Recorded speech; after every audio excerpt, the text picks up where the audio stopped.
안녕하세요. 저는 서울 강남에 거주하고 있는 30대 남성입니다. 얼마 전 믿었던 아내와 장인어른께 큰 배신을 당하고 이혼했어요. 저는 아내를 정말 사랑했고 장인어른마저 친아버지처럼 극진히 모시며 가족으로 생각했는데 그들은 아니었습니다. 그저 저를 이용하려고만 했던 사람들이었어요. 자칫하면 모르고 크게 당할 뻔했는데 친구의 도움으로 최악은 면할 수 있었습니다. 그때만 생각하면 아직도 가슴이 쿵쾅거리고 어떻게 내게 이런 일이 생겼을까 믿기지 않네요. 아직도 절 도와준 친구를 인생의 은인이라 생각하고 있습니다. 죽을 때까지 그 친구에게 은혜 갚으며 살 생각이에요. 그럼 지금부터 제 인생 중 가장 끔찍했던 그 순간의 이야기를 들려드리도록 하겠습니다. 저는 평범한 집안에서 태어났고 나름대로 공부머리가 좋았어요. 그래서 상위권에 있는 대학을 졸업하자마자 좋은 직장에 취직했습니다. 제 자랑 같지만 주변에서 성격 또한 좋다는 말을 많이 들었어요. 저는 받은 만큼 일하자라는 주의거든요. 월급을 많이 받으면 받을수록 책임감을 느끼고 그만큼 일해야 한다는 생각을 가지고 있었기에 일에 최선을 다했습니다. 그렇다 보니 인사평가 좋아서 젊은 나이에 높은 직급까지 오를 수 있었죠. 매번 주어진 일에 최선을 다하며 프로젝트를 많이 진행하다 보니 조금씩 대표님 귀에 제 이야기가 들어갔습니다. 그러다 한 번은 큰 프로젝트로 계약까지 따내자 대표께서 저를 따로 부르셨어요. 안녕하십니까? 오, 자네구만. 안께. 이번에 큰 계약을 성사시켰다고 들었네. 수고 많았어. 우리 회사에 큰 공을 세운 사람인데 그냥 모른 척할 수 있어야지. 잘했다고 칭찬할 겸 얼굴 좀 보려고 불렀네. 전부터 일 잘한다고 칭찬이 자자하더구먼. 정말 고맙네. 자네 같은 인재가 있어서 우리 회사가 이렇게 발전할 수 있는 거 아닌가. 별 말씀을요. 그저 맡은 일에 책임감을 느끼고 열심히 한 것뿐입니다. 그렇게 생각 안 하고 돈만 축내는 사람들 많아. 대부분이 그렇지 뭐. 그나저나 보아하니 젊어 보이는데 직급이 꽤 높더구만. 그래, 결혼은 했나? 아니요, 안 했습니다. 그럼 만나는 사람은 있고? 없습니다. 그래? 그거 잘 됐군. 그럼 내 딸 한번 만나볼 텐가? 네? 제가 대표님 따님을요? 나한테 막내딸이 하나 있는데 만나는 사람도 없고 여태 시집을 안 갔어. 주변에 괜찮은 사람 있으면 이어줄 생각이었는데 마침 자네가 눈에 들어오는구만. 대략 내 딸이랑 나이도 비슷하고 이 정도 능력에 인물이면 사윗감으로 손색 없을 것 같아서 말이야. 자네 생각은 어떤가? 대표님 방에 들어가서 마주보고 이야기 나눈다는 게 쉬운 자리는 아니잖아요? 저 역시 그랬습니다. 그렇게 단둘이 따로 이야기를 나눈 적도 없었고 그만큼 한가하신 분도 아니었죠. 얼굴 뵙기 힘든 대표님과 이야기 나눈다는 것만으로도 내가 성공했구나라는 생각이 들었는데 본인의 딸까지 소개해준다는 말에 두 귀를 의심했습니다. 내가 그 정도로 마음에 드신 건가? 꿈만 같은 소리였어요. 대학교 때 친하게 지내던 친구가 한 명 있었는데 그 친구와 함께 군대도 다녀오고 같은 회사에서 취직해서 일하고 있었습니다. 물론 직급은 제가 더 높지만요. 아무튼 저는 그 친구에게 이런 꿈 같은 이야기를 전해주며 뭘 어떻게 해야 할지 모르겠다고 조언을 구했죠. 그러자 친구는 저보다 더 팔짝 뛰면서 놀라워했습니다. 뭐? 대표님이 너한테 딸을 소개해준다고 했다고? 야, 이거 완전 대박인데? 말이 소개지. 그냥 너를 사윗감으로 콕 집어서 생각하고 있다는 거 아니야. 그래서 너 뭐라고 했어? 만난다고 했지? 아니, 그냥 생각을 좀 해보겠다고 했어. 야, 이 미친놈아! 생각은 무슨 생각? 아이고, 감사합니다고 얼른 만날 생각해야지. 너 만약 그 딸이랑 잘 되면 네 인생 피는 거야. 그냥 한 방이라고. 이 회사? 네가 갖는 거 시간 문제야, 임마. 그래서 더 부담스러워. 대표님 따님을 소개받을 거라 생각해 본 적 없으니까. 냉큼 알겠다고 말씀드리게 뭐하더라. 혹시라도 내가 밉보이게 되면 어쩌나 싶기도 하고 여러 가지 복합적인 문제 때문에 망설여졌어. 아, 얘가 제발로 복을 걷어차네. 아, 그냥 어린이 소개한다는 거는 거의 사윗감으로 생각하고 말하는 거야.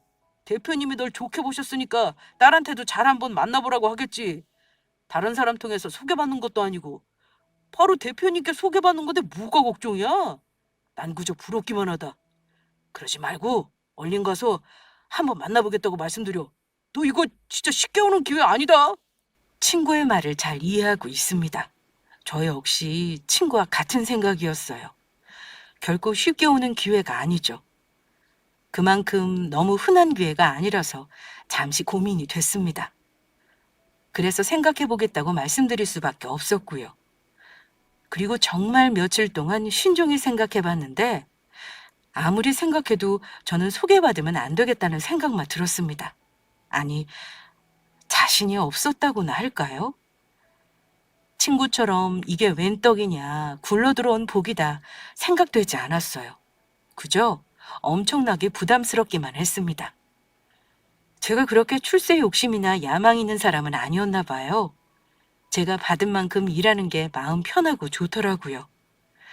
그래서 며칠 후 제가 맡은 기획안을 보고 드리면서 따님분 소개는 안 받겠다고 말씀드렸습니다. 그러자 왜 그러냐고 놀라시더군요.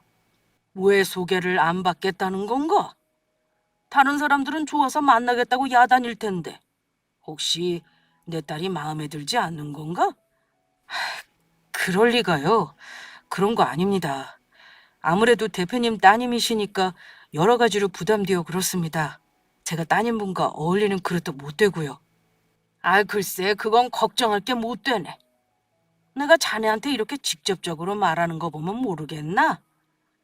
충분히 내 딸 만날 자격이 있으니까 소개해준다는 거 아닌가?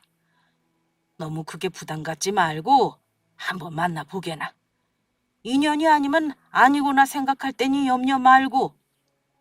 내가 자네 같은 사위 얻고 싶어서 그래. 참 감사하게도 대표님께서는 저를 좋게 봐주셨습니다. 그저 그런 평범한 집안에서 태어났고 특출나게 가진 거 하나 없는 저를 참 좋게 봐주셨어요. 사윗감으로 점찍기까지 하면서요. 솔직히 대표님 정도면 좋은 집안과 얼마든지 사돈 맺을 수 있지 않습니까? 그걸 잘 알기 때문에 더욱 감사하고 황송하게 생각됐습니다. 대표님은 너무 부담 갖지 말고 그냥 딱 한 번만 만나보라며 저를 설득하셨고 저는 알았다고 했죠. 이렇게까지 저를 좋게 봐주시는데 그래, 한번 만나보자 라고 생각됐어요. 며칠 후 저는 대표님의 소개로 막내 따님분을 만났습니다. 그리고 그날 따님분께 첫눈에 반했죠. 그동안 만나거나 사진을 본 적이 한 번도 없었거든요. 이날 외모를 처음 딱 봤는데 참 단아하고 예쁘게 생긴 사람이었습니다. 웃을 때 살짝 입을 가리며 웃는 모습과 말하는 것 하나하나 모든 게 완벽했어요.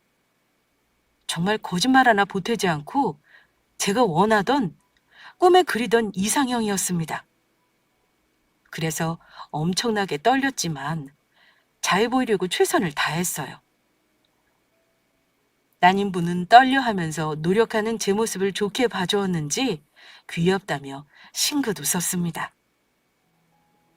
함께 분위기 있는 곳에서 식사하고 차 마신 다음 떨리는 마음으로 애프터 신청 후 헤어지려는데 문득 그러더군요. 함께 술 한잔 하는 거 어떠냐고요. 싫을 게 뭐 있겠습니까? 첫눈에 반한 상대가 같이 술 한잔 하자는데 마다할 일이 있나요? 마냥 좋아서 알았다고 했고 우린 자리를 옮겼어요. 괜찮은 바에서 술을 마시며 서로 더 많은 대화를 나눴습니다. 이야기를 하면 할수록 참 좋은 사람이다 싶었어요. 대화도 잘 통하고 호감이 계속 쌓여갔죠.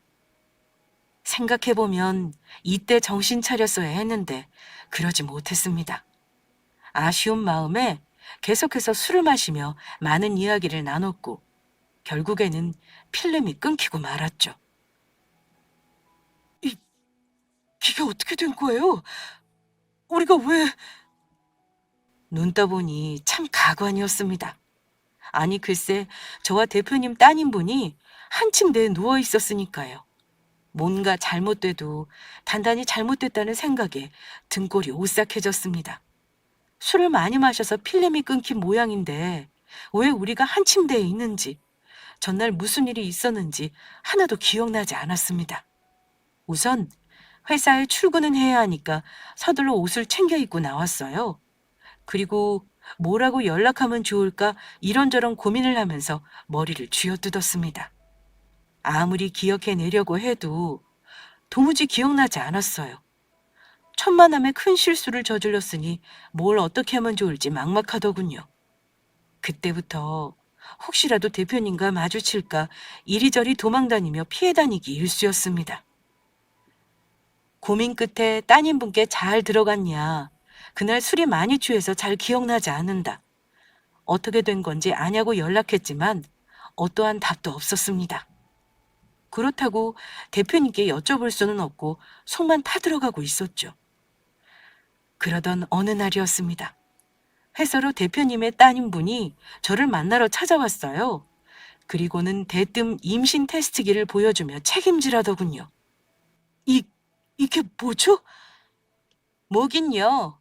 임신 테스트기잖아요. 나 임신했어요. 그러니 책임져요. 이, 임신이요? 이때의 기분은 정말 말로 표현할 수 없을 정도로 오묘했습니다. 임신이라니. 내가 애아빠가 된다는 사실에 정신이 멍했어요. 어떠한 반응도 하지 못하고 한동안 얼어 있었던 것 같습니다. 솔직히 말하자면 기분이 나쁘지는 않았습니다. 첫눈에 반한 사람이고 아무리 처음 봤어도 결혼하고 싶다는 생각이 들 정도로 제게는 완벽한 여자였으니까요. 하지만 뒷감당을 어찌하면 좋을지 생각하니 막막했습니다. 특히나 대표님께 어떻게 말씀드려야 할지 난감하더군요. 이 사실을 알면 저를 가만두지 않으실 거란 생각에 가슴이 두근거리기 시작했습니다. 네, 제가 책임질게요. 저란 사람 한참 부족하고 모자라지만 얼마든지 책임지겠습니다. 뒷걱정이 이만저만 아니었지만 그래도 제가 책임져야 할 부분이라 생각되어 결혼하자고 했습니다. 기억에도 없는 하룻밤의 실수였지만 그래도 남자로서 책임져야 한다고 생각했습니다. 그렇다고 책임감이 투철해서 결혼하고자 한 건 아니었어요. 여자로서 첫눈에 반했고 감정이 있으니까 결혼으로 책임진다고 한 거였죠. 그 말을 끝으로 저는 대표실로 향했습니다. 온갖 욕과 맞을 각오를 하고 들어가서 냅다 무릎부터 꿇었습니다. 그리고는 모든 사실을 말씀드렸어요. 그러자 대표님은 제가 생각지도 못한 반응을 보이셨습니다. 그게 정말인가? 아니 이 사람 보게. 한번 만나나 보라고 했더니 벌써 손주까지 선물로 주고 말이야. 그래, 책임진다는데 미룰 거 뭐 있나? 부지런히 결혼 준비해서 식 올리게. 네, 네? 정말 그래도 됩니까? 이렇게 쉽게 허락하시는 겁니까? 왜? 싫은가? 아니 그게 아니라 조금 의외라서 당황스럽습니다. 저는 대표님께 맞을 각오까지 하고 왔는데 이렇게 허락해 주시니. 내가 처음에 말하지 않았나? 자네 같은 사람이 내 사위였으면 좋겠다고. 언제 만났고 얼마큼 알아온 게 뭐 그리 중요해. 서로 좋고 마음만 맞으면 결혼하는 거지. 또 젊은 남녀가 서로한테 빠져들다 보면 그럴 수도 있는 거 아닌가? 나 그렇게 꽉 막힌 사람 아니야. 대표님은 호탕하게 웃으며 우리의 결혼을 허락해 주셨습니다. 그 후로 결혼 준비는 정말 번갯불에 콩 구워 먹듯 속전속결로 이루어졌어요. 그걸 옆에서 지켜본 친구는 어떻게 이런 일이 다 있냐며 사람 인생 한 방이라고 엄청나게 부러워하고 신기해했습니다. 졸지에 대표님 따님과 결혼하고 아빠까지 되었으니까요. 저도 마냥 신기하고 어색한데 친구는 오죽할까요? 경제적으로 풍족하니까 결혼 준비하면서 어려울 건 없었습니다. 장인어른이 다 알아서 다 지원해 주셨으니까요. 우린 그렇게 많은 사람의 축복을 받으며 결혼했고 부부가 되었습니다. 그리고 10달 가까이 화목하게 지내며 곧 태어날 아이를 기다리고 있었죠. 그러던 어느 날이었어요. 급한 일이니 자네가 해외로 출장 좀 다녀와야겠네. 갑작스런 해외 출장 발령. 정말 생각지도 못한 일이었습니다. 장인어른은 한껏 안 좋은 표정으로 제게 해외 좀 나갔다 오라고 하셨어요. 무슨 일입니까? 혹시 저번 바이오 미팅 건 때문에 그러시는 거라면 우선 아이 태어나고 계약 밀어붙이겠습니다. 지금 우리가 이렇게 넋놓고 있을 때인가? 하루빨리 계약 성사시켜야지. 이거 우리 회사 전체가 걸린 일이야. 자네 없어도 애 낳는데 아무런 지장 없단 말일세. 이번 일 어그러지면 그 책임 자네한테 다 묻겠네. 그러니 책임지고 계약 따내. 평소 볼 수 없었던 장인어른의 모습이었습니다. 한껏 초조한 듯 불안해 보이는 모습이었죠. 이 정도로 회사 분위기가 안 좋았던 건가? 전혀 느끼지 못했는데 장인어른의 모습을 보고 뭔가 심상치 않게 돌아가는구나 싶었어요. 그래서 저는 어쩔 수 없이 해외 미팅을 완수하러 출장 준비에 들어갔습니다. 그러나 가는 발길이 쉽사리 떨어지지 않았어요. 왜냐면 곧 아이가 태어날 때였거든요. 장인어른은 제게 아이 걱정은 하지 말라며 미팅건에만 집중하라고 하셨습니다. 아내에게 곁에 있어주지 못해 미안하다는 말을 끝으로 비행기에 몸을 실었어요. 그리고 오랜 시간이 흘러 저는 타국 공항에 도착했습니다. 내리자마자 핸드폰을 켜서 아내에게 연락부터 했죠. 몸은 괜찮은지 이것저것 걱정돼서요. 그런데 핸드폰을 켜자마자 동료이자 친한 친구인 놈한테 자꾸만 전화가 오더군요. 아내가 무척이나 걱정됐던 저는 친구 전화를 무시하고 아내한테 바로 전화를 걸었죠.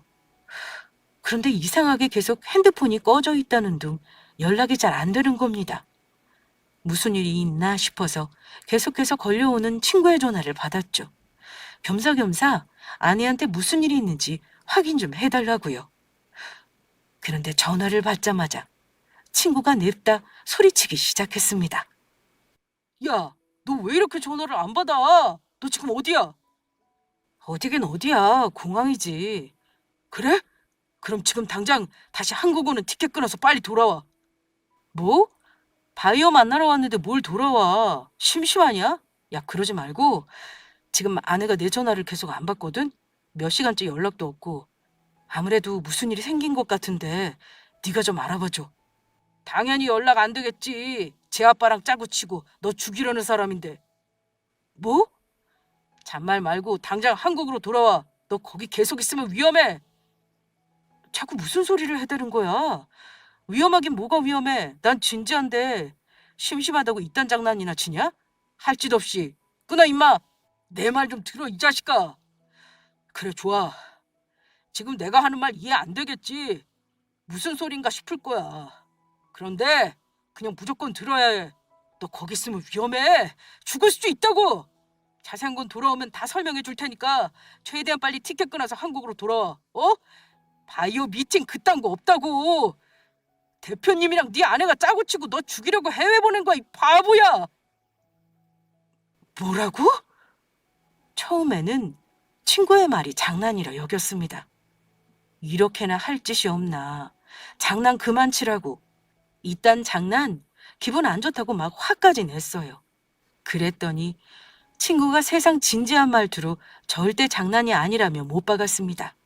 하긴 평소 이렇게까지 장난친 적 없는 친구였어요.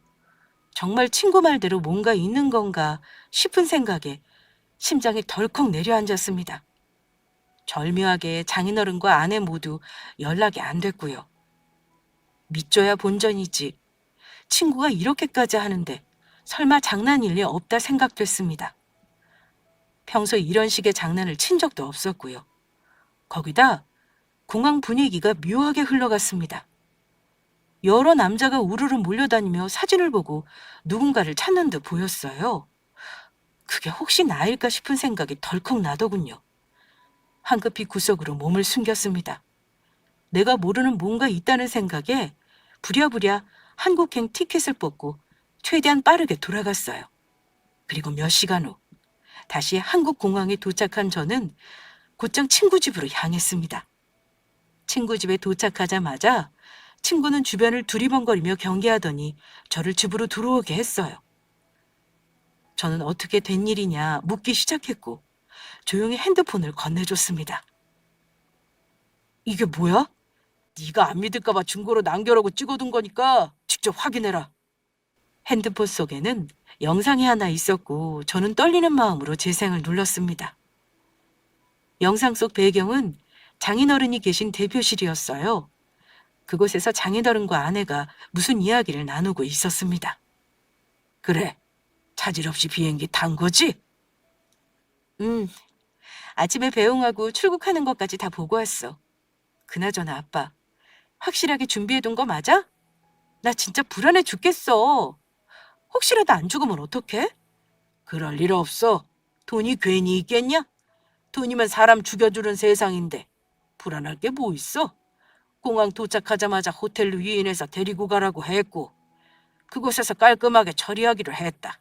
그러니까 너는 차질 없이 재혼할 준비나 해.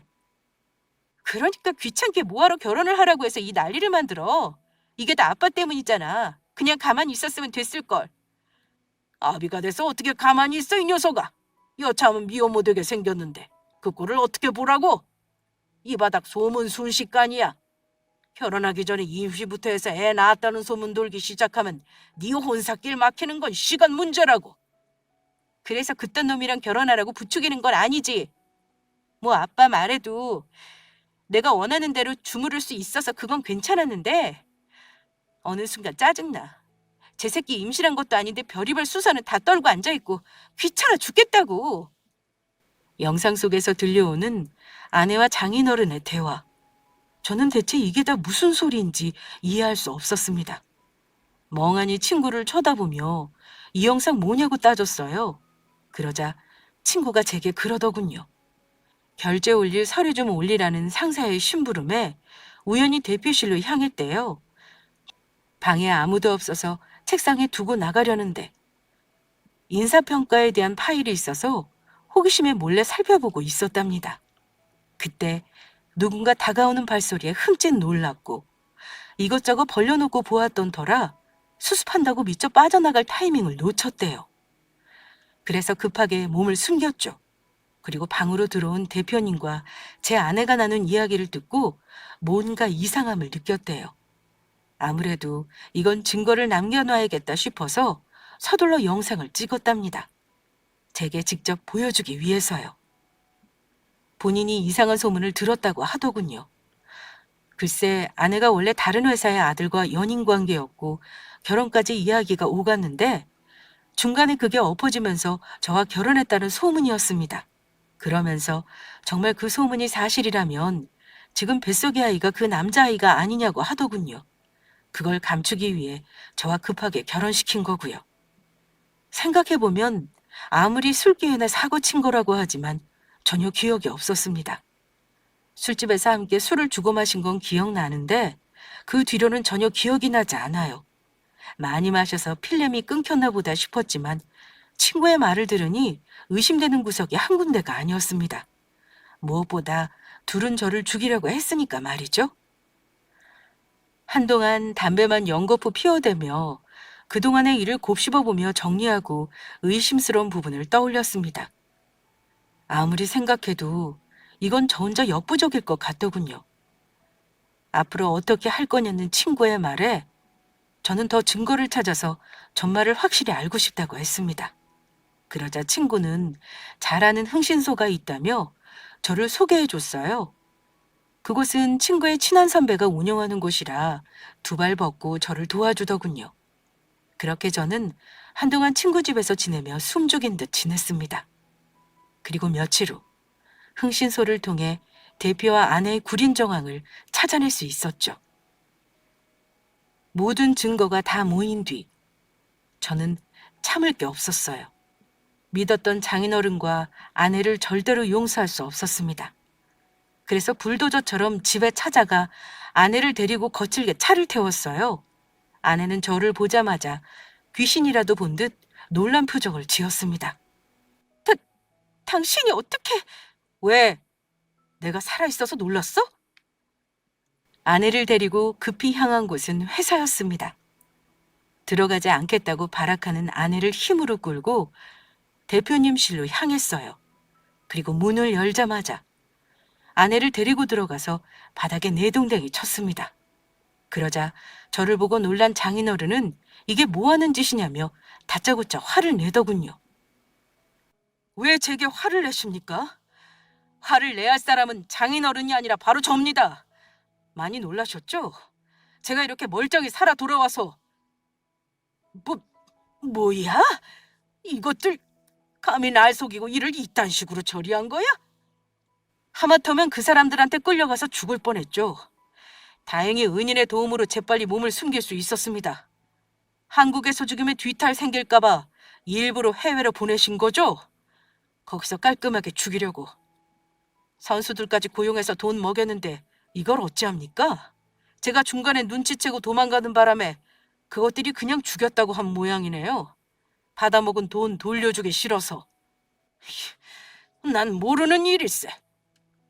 저를 귀신 보듯 보고 놀라놓고는 인제 와서 모르는 일이라며 시침이 떼는 장인. 저는 그저 헛웃음이 나왔습니다. 그래요? 그렇다면 기뻐하셔야죠.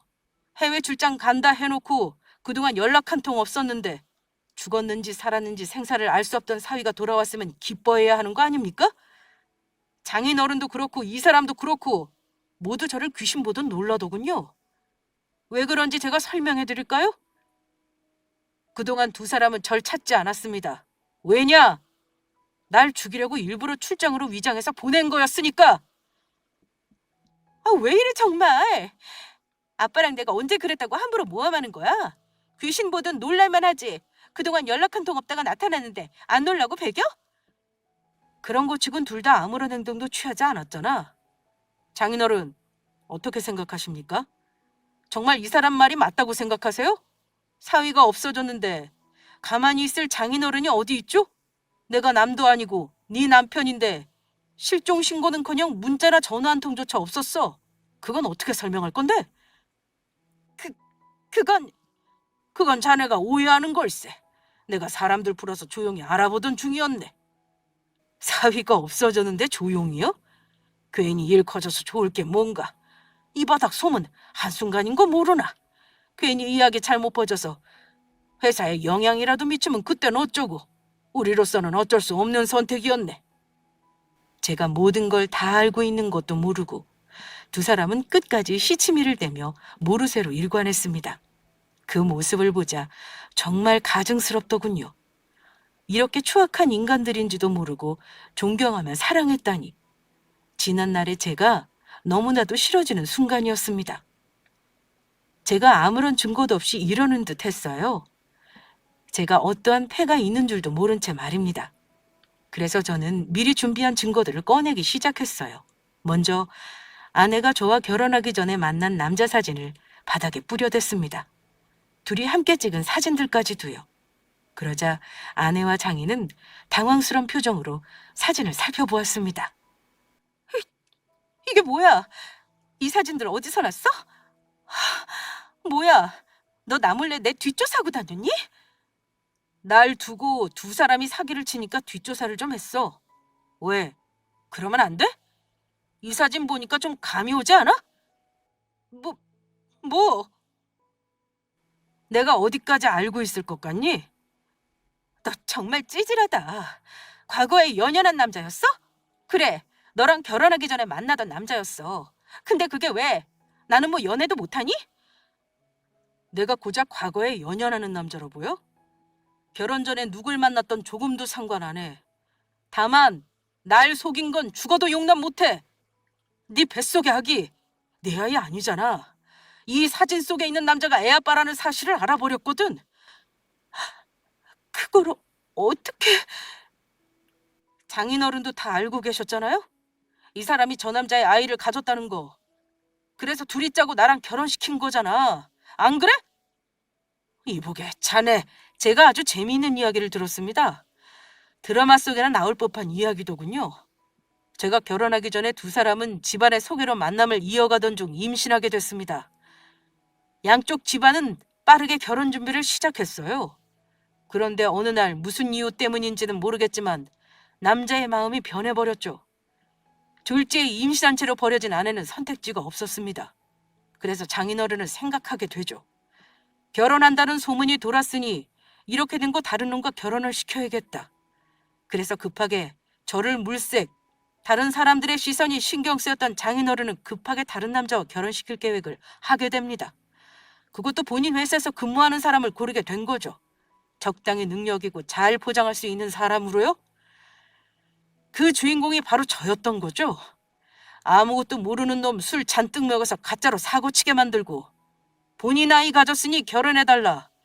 처음부터 이럴 작정이었겠죠. 순진한 놈 하나 잡아서 가짜 임신으로 결혼시키고 아주 호구가 따로 없을 겁니다. 본인 새끼도 아닌데. 제 새끼 임신한 줄 알고 책임지겠다며 결혼했으니 이 정도만 해도 충분히 막장이고 재미있는데 이게 끝이 아니야. 여기서부터 더 재미있어지더라고요. 만삭이라 곧 있으면 애가 나오는 이 타이밍에 그 남자가 생각을 바꾸게 되죠. 버릴 때는 언제고 이제 와서 본인 아이를 책임진다고요. 그래서 또 기가 막힌 계획을 세우게 됩니다. 출장으로 위장시킨 뒤 해외로 내보내서 죽일 계획을 말이죠. 어떻습니까, 장인어른? 제 이야기 정말 놀랍지 않습니까? 드라마에나 나올 법한 이야기를 제가 직접 겪으니까 눈에 뵈는 게 없더군요. 그래서 아주 철저하게 준비했습니다. 날 가지고 논 것도 모자라서 죽이려고까지 했던 두 사람을 절대 용서할 수 없거든요. 자네, 지금 뭐 하자는 건가? 그딴 소리 하는 이유가 대체 뭐야? 지금 나랑 내 딸이 짜고 치고 자네를 죽이려고 했다는 건가?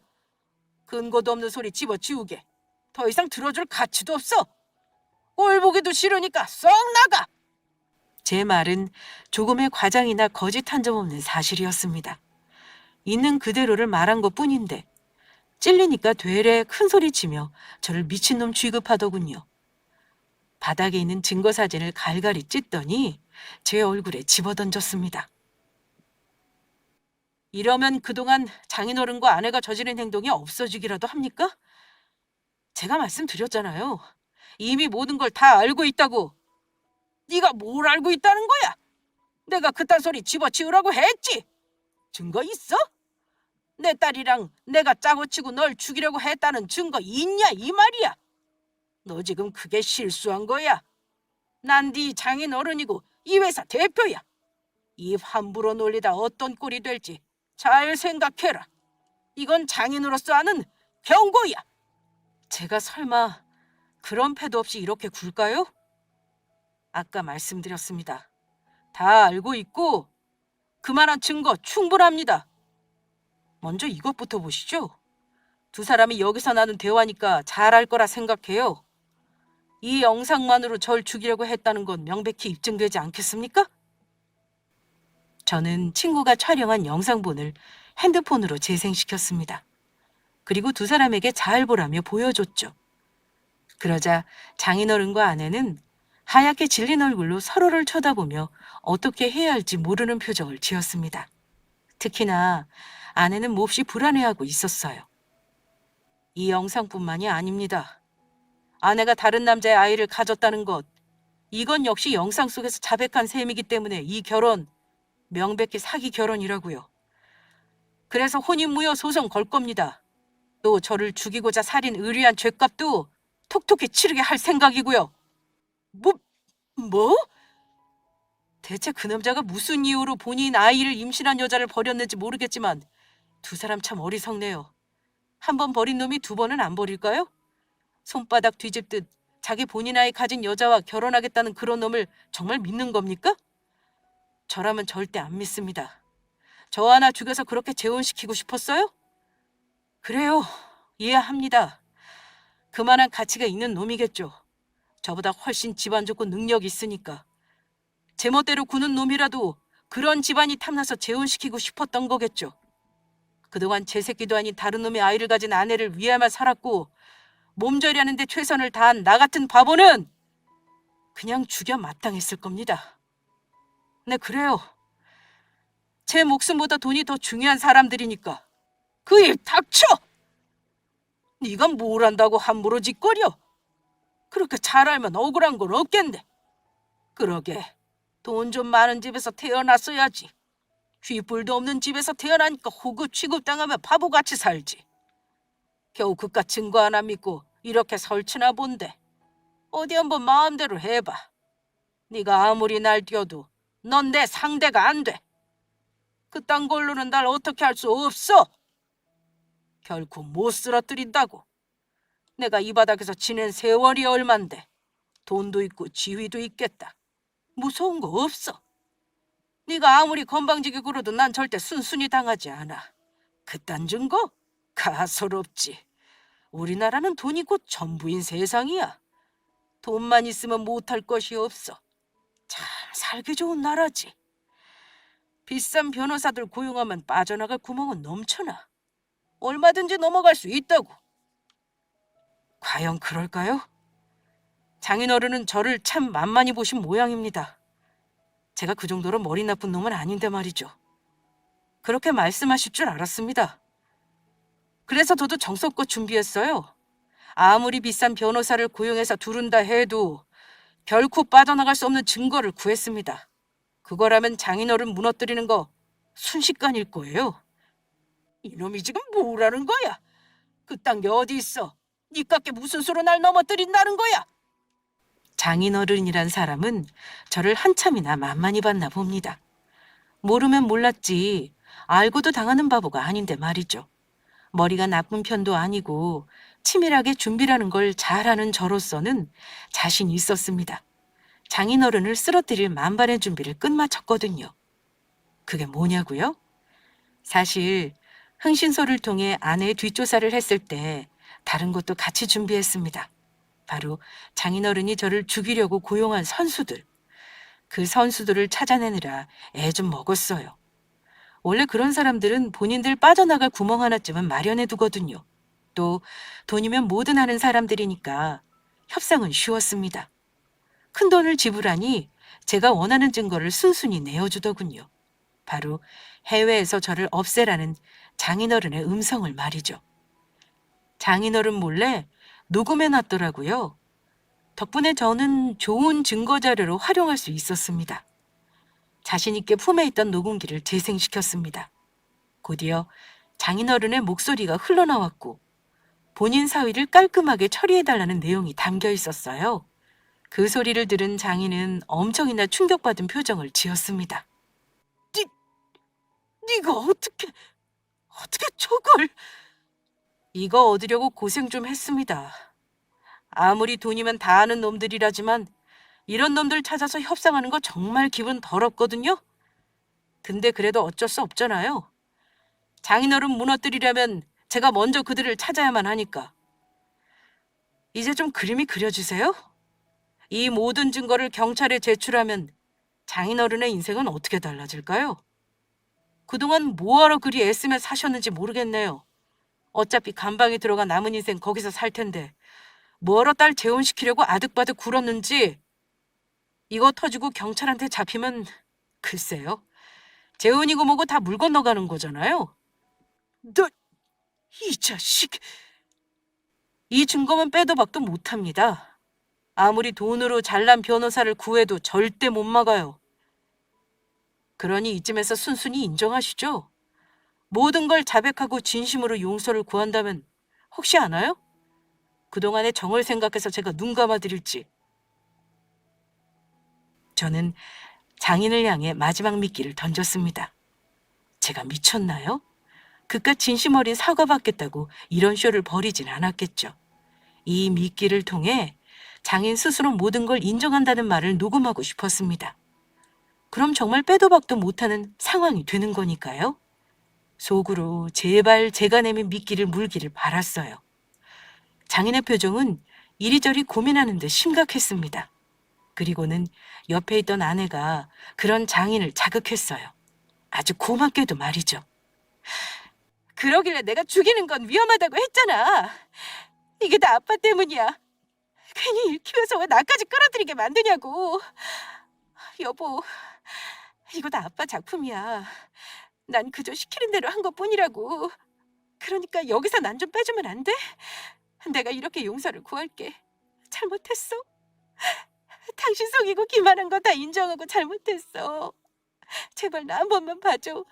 그래도 난 사랑해서 한 결혼이잖아. 아내의 말과 행동에 장인어른의 표정은 급격히 흔들리는 듯 했습니다. 결국 두 눈을 질끈 감고 모든 걸 인정하고 말았죠. 장인어른은 제게 모든 걸 인정하며 잘못했다며 미안하다고 사과했습니다. 그 순간 온몸에 소름이 돋으면서 통쾌함이 말도 못하게 몰려왔습니다. 제가 공들인 미끼를 아주 잘도 덥석 물어주니 기분이 참 좋더군요. 저는 미리 준비한 녹음기를 꺼내서 지금까지 다 녹음해뒀다는 사실을 전했어요. 이건 역시 증거자료로 활용하겠다고 했더니 두 사람은 본인들을 속였다고 노발대발하기 시작했죠. 그동안 제게 한 짓을 까맣게 잊은 채 말입니다. 그날 이후 저는 모든 증거를 형사분께 제출했습니다. 그리고 아내와 장인어른은 경찰 조사를 받으며 법의 심판을 받게 되었어요. 아무리 빠져나가려고 해도 증거들이 워낙 확실해서 소용없었습니다. 욕심을 부리다 크게 화를 입은 두 사람. 저는 이 둘을 평생 용서하지 않고 얼마나 고통스럽게 살아가나 지켜볼 생각입니다. 혼인 무효 소송도 걸었는데 좋게 마무리될 것 같아요. 이 사건으로 인생에서 제일 큰 풍파를 맞이하게 되었지만 다시금 단단해지는 계기가 되었어요. 앞으로 홀로 서기하며 다시 한번 저를 다잡아 볼 생각입니다. 그럼 지금까지 제 긴 사연 들어주셔서 감사합니다.